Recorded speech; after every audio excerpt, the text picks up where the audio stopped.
મહાકાલેશ્વર મંદિર ભારતના 12 જ્યોતિર્લિંગોમાંનું એક છે.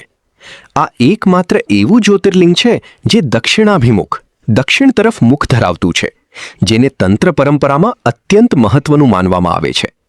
મહાકાલેશ્વર મંદિર પુરાણો અનુસાર પ્રાચીન સમયમાં અવંતિકા ઉજ્જૈન નગરીમાં વેદપ્રિય નામનો એક બ્રાહ્મણ રહેતો હતો, જે ભગવાન શિવનો પરમ ભક્ત હતો. તે સમયે દૂષણ નામના રાક્ષસે અવંતિકાના લોકો પર અત્યાચાર શરૂ કર્યા હતા. જ્યારે આ રાક્ષસે બ્રાહ્મણ અને નગરજનો પર હુમલો કર્યો ત્યારે અચાનક ધરતી ફાટી નીકળી અને ભગવાન શિવ પ્રગટ થયા. તેમણે પોતાના પ્રચંડ હુંકારથી દૂષણ રાક્ષસનો નાશ કરી નાખ્યો. ભક્તોની વિનંતી પર શિવજી ત્યાં જ લિંગ સ્વરૂપી બિરાજમાન થયા અને મહાકાલ તરીકે પ્રસિદ્ધ થયા. આ સમગ્ર વિશ્વનું એકમાત્ર એવું મંદિર છે જ્યાં રોજ વહેલી સવારે ભવ્ય ભસ્મ આરતી કરવામાં આવે છે.